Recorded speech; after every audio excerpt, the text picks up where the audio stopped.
Melody, you touched on non-negotiables.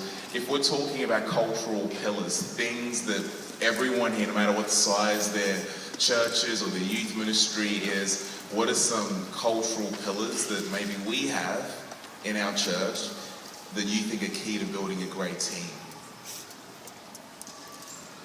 I think a culture of encouragement is huge, especially in the youth team. You have young people who are kind of just starting out, either worship leading or playing guitar or just doing worship on a Friday night.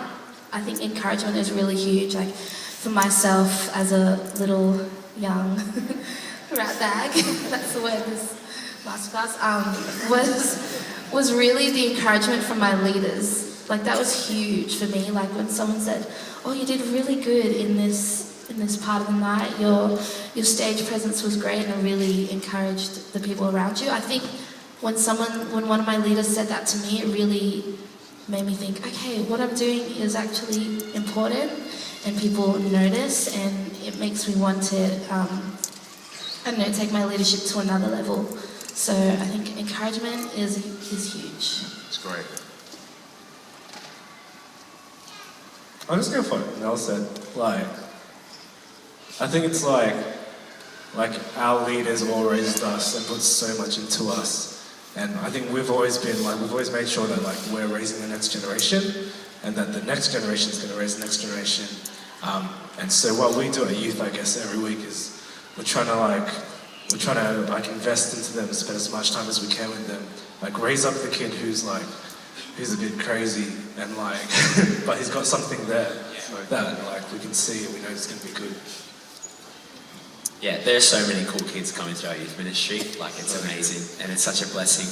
But I guess a culture that I would talk, as actually Mel mentioned before, is that culture of just excellence. And I think that there's always something you can work on, kind of thing. And I mean, that's something that is humbling. And it's just I'm not the best singer, and so that's just another one that's and that's what we're encouraged as well in our creative team at church, is that you can always be doing something or working on something, which is good. And it's only going to make what we do greater, I guess. Yeah. Making sure that we are always trying to bring our best, whether it be crafting song lists a week before we do our worship set, just like that. I guess it's just little things like that can really contribute to what we do. Yeah, it's cool.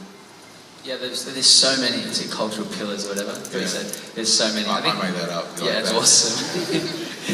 You're so good. You actually should be a worship leader. I can do it in African. The one as well what you said, but from touching on that, I think there's this culture as well of us just taking risks. We're not there's a culture of things having to be excellent, but at the same time, we're happy to take a risk on someone who we believe in. Yeah. And there's so and then there's the practical things being on time, being in rehearsal, we never worship lead without praying before. We always have a prayer meeting at the exact same time every week, and we prepare for that. Just the way a lot of things are just non-negotiables like that. Yeah. That I think just always bring it back to what it's all about. And because there's so many distractions, but with you guys here, there's so many distractions as a writer, as a worship leader, so many stresses that you have to organise on the night, song lists, transitions, those things you're thinking about, and things like praying and those cultural things actually help you to set it back to what it's about, so they're so important. That's great. I think the last question I'd like all of you guys to answer, then we'll go to some question and answer time and worship.